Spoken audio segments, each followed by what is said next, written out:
Hello, Augies Worldwide. I'm Dave Kassler, amateur radio call sign KE0OG, here with another episode of Ask Dave. Today's question comes from Sanders Walker. A very interesting question here. He sent it to the address for the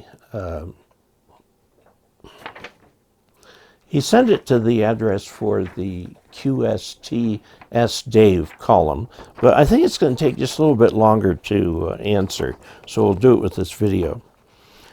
He is on 6 meters quite a bit. He sees this quite often.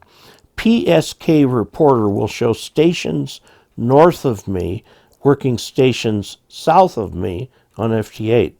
My beam at 35 feet is usually pointed north, but yet I have decoded nothing. The stations are around 300 to 400 miles apart. I am more or less in the middle between them.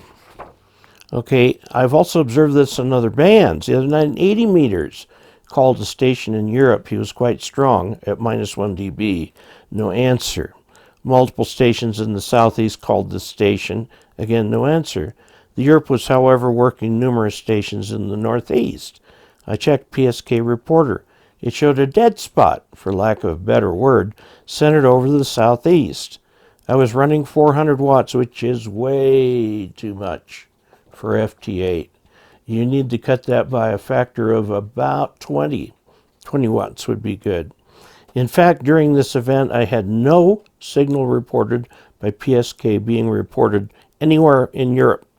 It also appeared to me that no one in the southeast was being heard. PSK Reporter showed my signal at -26 dB in Maine. That's pretty weak. Once I got about 200 miles from my QTH, my monitored signals were almost at the undetectable level of FT8.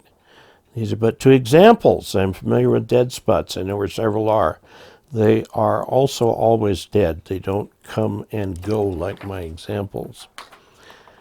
Let's take a look at this. Okay, he's using 6 meters. All right, with the antenna at 35 feet. Now, the first thing he needs to do, so Sanders, I think the first thing you need to do is make sure your station really is properly set up for FT8. There are lots of things that can go wrong. You should be making regular contacts with people on FT8 on all different bands to make sure that you've got your sending levels right. If you push your sending level too high, you can distort your signal in the final amplifier. If it's too low, you're not really putting out any power. Check with your watt meter. I really strongly recommend against an amplifier in FT8. It is designed as a weak signal mode, and in the process of going at 400 watts, you are basically blasting a lot of other people right off the air. That's not a thing that we as hams want to do. It is most decidedly not best practice. So about 20 watts or so, you don't need an amplifier for this.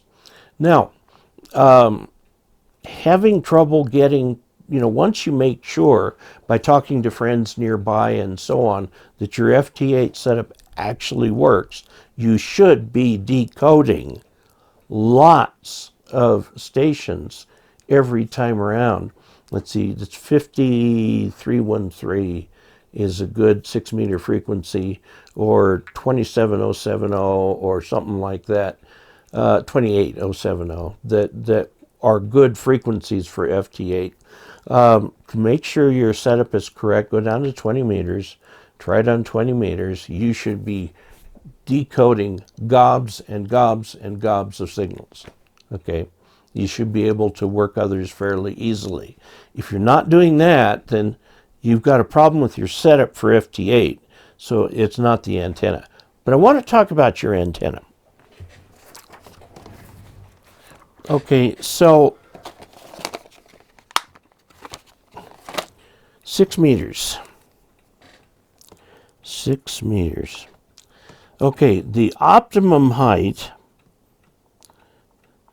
height is half of that. 1 is lambda over 2.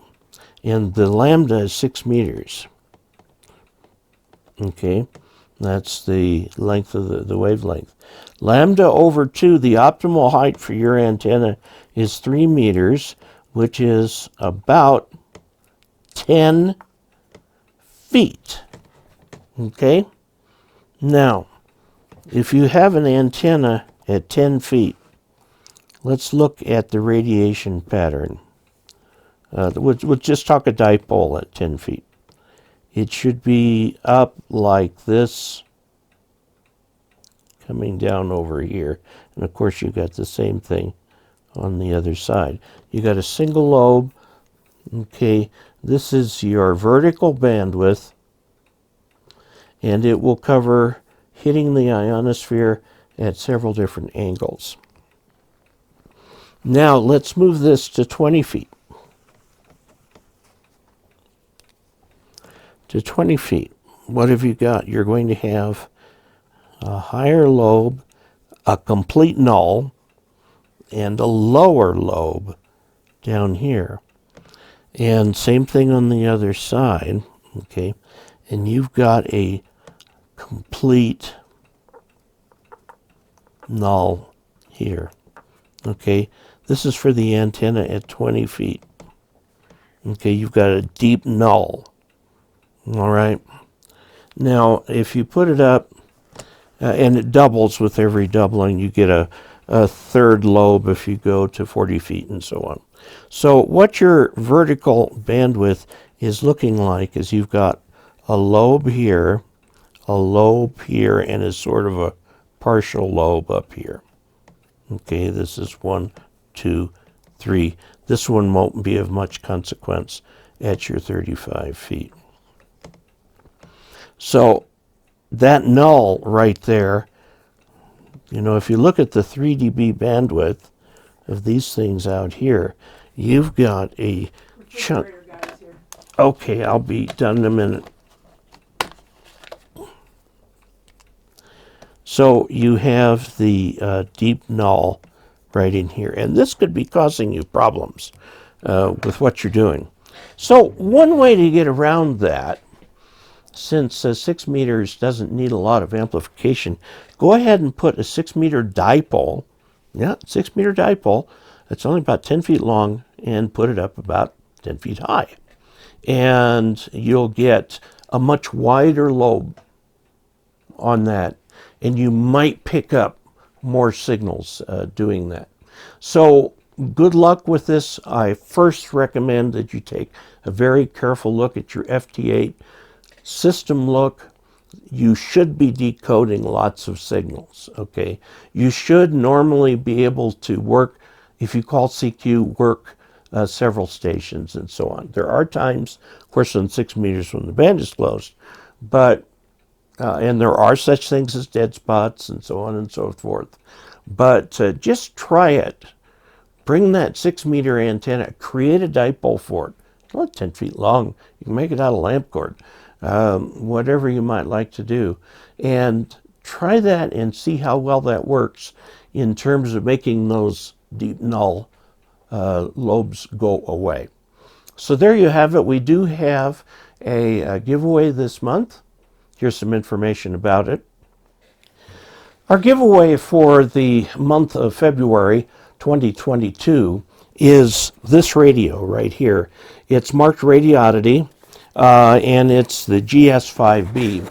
This is the equivalent of the UV5R from Baofeng, which is nearly ubiquitous, except that the RF section has been fixed so that it does not put out the spurious signals that the UV5R is so famous for.